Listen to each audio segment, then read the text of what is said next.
Assalamualaikum warahmatullahi wabarakatuh. Ketemu lagi dengan saya pada mata pelajaran geografi. Kali ini kita akan membahas tentang pengetahuan dasar pemetaan. Sebelum dilanjutkan, bagaimana semuanya kabarnya hari ini? Mudah-mudahan semuanya eh, selalu diberi kesehatan oleh Allah Subhanahu wa Ta'ala. Baik, sebelum ke materi, nih ada eh, saya tunjukkan peta tingkat kerentanan tsunami sekitar Pantai Pangandaran. Nah, ini sebagai stimulus untuk menggugah motivasi bahwa ternyata pembelajaran tentang peta itu sangat penting ya. Sangat penting sekali di sini ada peta tingkat kerentanan tsunami di Kabupaten Pangandaran. Di mana kita di Indonesia banyak terjadi berbagai fenomena geosfer. Dalam hal ini salah satunya yaitu gempa yang mengakibatkan tsunami. Mari kita lanjutkan. Nah ini ya. Nah ini pertanyaan eh, yang membuat kita berpikir apa yang akan kalian lakukan ketika posisi sedang berlibur di Pantai Pangandaran kemudian merasakan gempa besar. Tuh ya. Ini kita coba lihat lagi. Nah, di sini Pantai Pangandaran. Kita bisa lihat ya tingkat kerentanan tsunami-nya. Ada yang sangat rendah, ada yang sedang, ada yang tinggi, ada yang sangat tinggi. Nah, posisi pantai itu di sebelah sini. Jadi ketika kita berada di sebelah sini, yang paling dekat kita lari kemana? Tentunya kan kita harus larinya ke daerah-daerah yang lebih tinggi untuk menghindari tsunami gitu ya. Oke. Nah, kira-kira kemana? Ini bisa kalian analisis ya peta tersebut. Ini sebagai penggugah. Oh, ternyata ketika kita bisa menganalisis peta, bisa mengetahui informasi pada peta, kita akan bisa mengambil suatu keputusan penting, yaitu menghindari tsunami gitu ya. Jadi pengetahuan tentang apa ya mitigasi bencana kita juga harus sangat baik, itu seperti itu. Nah, ini dari peta tersebut ternyata kita harus pergi ke daerah ini yang terdekat, yaitu ke cagar alam. Di sini menunjukkan tingkat kerentanan yang sedang dan rendah gitu, seperti itu. Oke. Nah, manfaatnya berarti dapat mengetahui informasi yang ada dalam peta berkaitan dengan berbagai fenomena geosfer dalam kehidupan sehari-hari. Itu ya, pembelajaran kali ini itu manfaatnya. Selanjutnya, nah dalam pembelajaran ini KD-nya yaitu memahami dasar-dasar pemetaan penginderaan jauh sistem informasi geografi. Itu KD pengetahuannya. KD keterampilannya membuat peta tematik wilayah provinsi dan atau salah satu wilayah pulau di Indonesia berdasarkan peta rupa bumi. Selanjutnya, nah tujuan pembelajarannya, nah ini nanti kan kalian akan dikasih LKPD dapat menyebutkan pengertian peta, menjabarkan peta, dan menganalisis informasi pada peta. Nah ini ya untuk pertemuan kali ini yaitu pengertian tentang peta materinya dan komponen-komponen peta. Nah, sebagai pendahuluan dalam KD ini kan kita mempelajari tentang pengetahuan dasar peta, penginderaan jauh, dan SIG, di mana pembelajaran mengenai peta, penginderaan, dan SIG itu merupakan ciri khas dalam geografi. Nah, peta merupakan media informasi fenomena geografi atau geospasial yang mampu menampilkan informasi secara detail, komprehensif, dan multiguna. Nah, sebelum menjadi sebuah peta geosfer itu direkam dengan penginderaan jauh, kemudian diolah dengan SIG. Adapun fenomena yang dapat dipetakan yaitu fenomena geosfer, yaitu antroposfer, hidrosfer, litosfer, biosfer, dan antroposfer. Nah, jadi sebelum menjadi peta itu fenomena geosfer itu direkam dengan penginderaan jauh, gitu ya. Nah, kemudian diolah dengan sistem informasi geografis. Nah, barulah menjadi peta. Sehingga dalam materi KD2 ini eh, 3 materi tersebut disatukan. Itu sebagai pengetahuan dasar buat materi kelas 10 gitu ya. Selanjutnya ini pengertian tentang peta. Peta dalam bahasa Inggris adalah map. Kata map berasal dari bahasa Yunani yaitu mapa yang berarti kain penutup meja. Nah, secara istilah, peta diartikan sebagai lembaran tentang gambar sebagian atau seluruh bentuk permukaan bumi pada suatu bidang datar yang diperkecil menggunakan skala tertentu. Tuh. Jadi menurut bahasa dan menurut istilah ya. Seperti itu. Selanjutnya, nah menurut beberapa ahli ini dari International Cartographic Association atau ICA, bahwa peta itu merupakan gambaran unsur-unsur permukaan bumi yang berkaitan dengan permukaan bumi dan benda-benda di angkasa.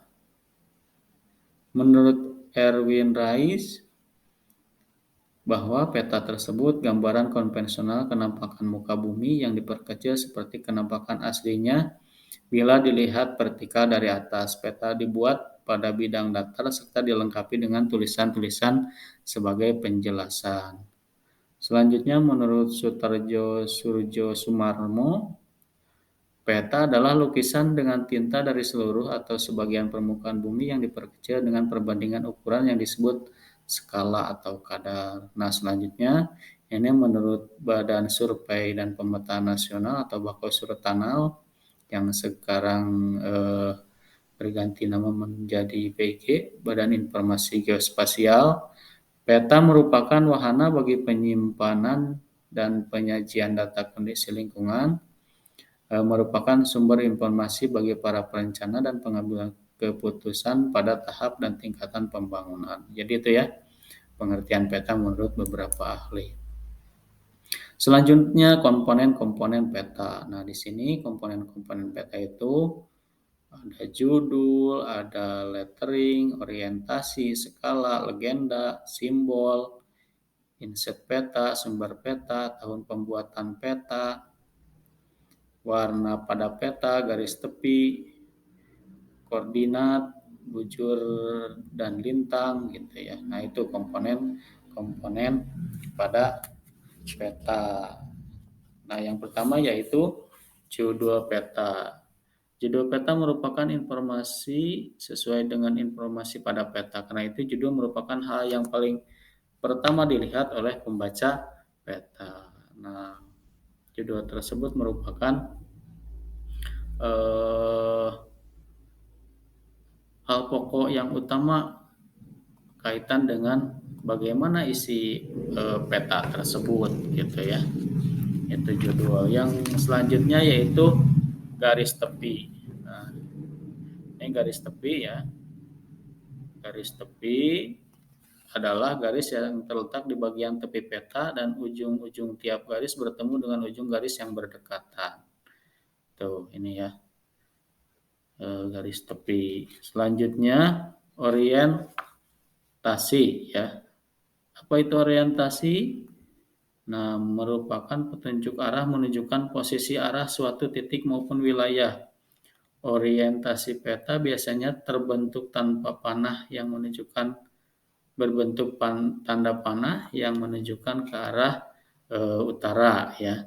Nah, ini seperti ada gambar peta ini menunjukkan ke arah utara atau biasanya ada petunjuk yang ke semua arah juga bisa atau hanya menunjukkan arah utara. Selanjutnya skala peta. Nah, skala peta adalah perbandingan jarak antara dua titik sembarangan dan luas wilayah di peta dan jarak sebenarnya pada satuan ukuran yang sama gitu ya. Nah, ini kalau ini merupakan skala batang ya, skala batang atau skala garis, skala yang dinyatakan dalam bentuk sebuah ruas garis bilangan atau batang pengukur ya. Ini skala. Nah, kalau ini skala angka atau numerik. Berarti ini menunjukkan 1 senti di peta menunjukkan 1.000.000 senti di sebenarnya gitu ya. Itu skala peta. Lebih lanjutnya nanti akan dibahas tentang skala peta dan perhitungan di materi yang lain. Selanjutnya ada insert peta. Nah, ini ya insert peta. Insert peta merupakan sebuah peta tambahan yang mempunyai ukuran lebih kecil dan memberikan kejelasan yang terdapat di dalam peta utama. Insert peta ini mempunyai sifat menjelaskan wilayah yang terdapat pada peta utama. Ini ya, seperti pada gambar peta ini. Nah, ini peta Pulau Jawa. Nah, ini diperlihatkan bahwa posisi Provinsi Banten itu berada di sebelah sini gitu ya, yang ditandai dengan ada tanda panahnya, lokasinya gitu.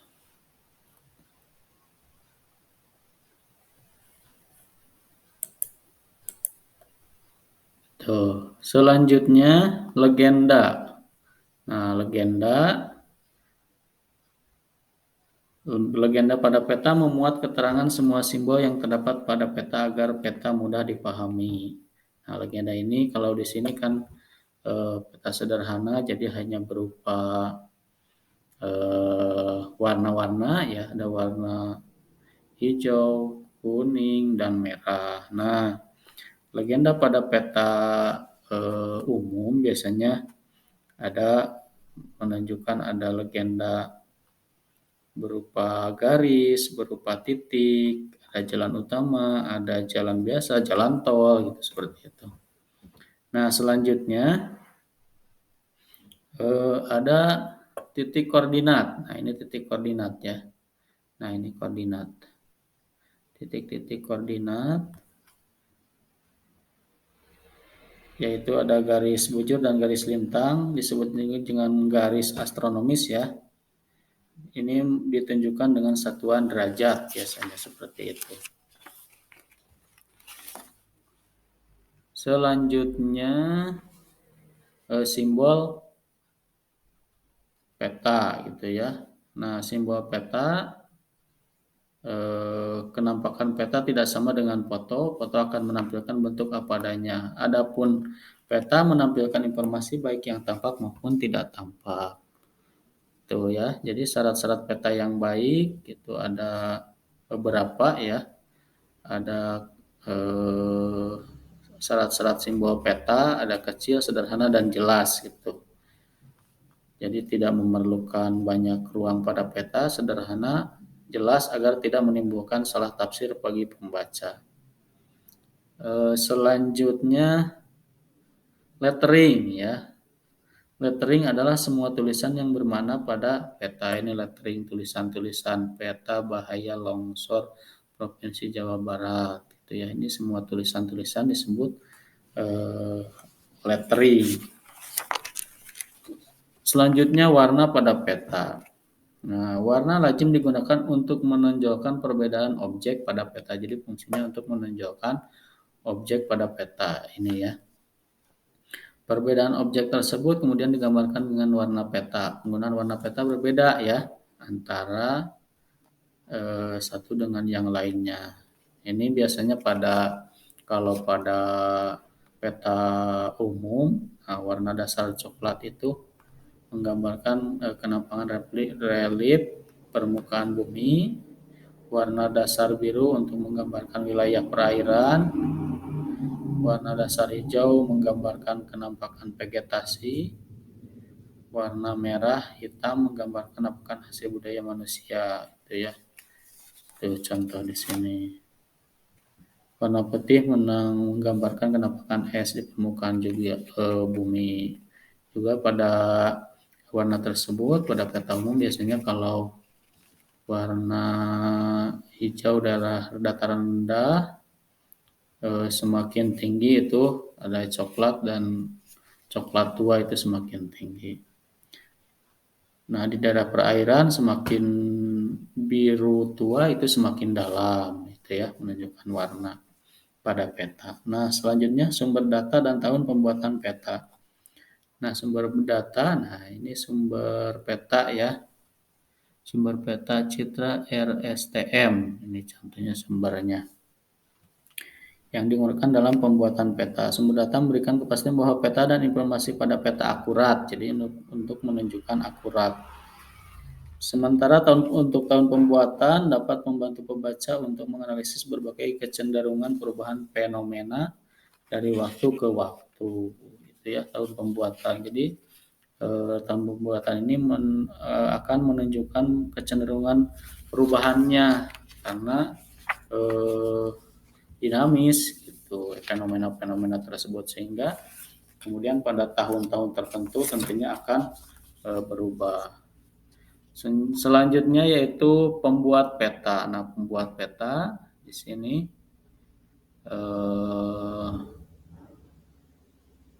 ada pembuat petanya yaitu disusun oleh ini ya. Nah, ini pembuatnya. Jadi biasanya yang membuatnya kebanyakan lembaga-lembaga gitu ya seperti itu atau Badan Informasi Geospasial. Itu mungkin yang bisa saya sampaikan dalam materi ini. Semoga bisa menjadi tambahan pengetahuan buat kita semua. Assalamualaikum warahmatullahi wabarakatuh.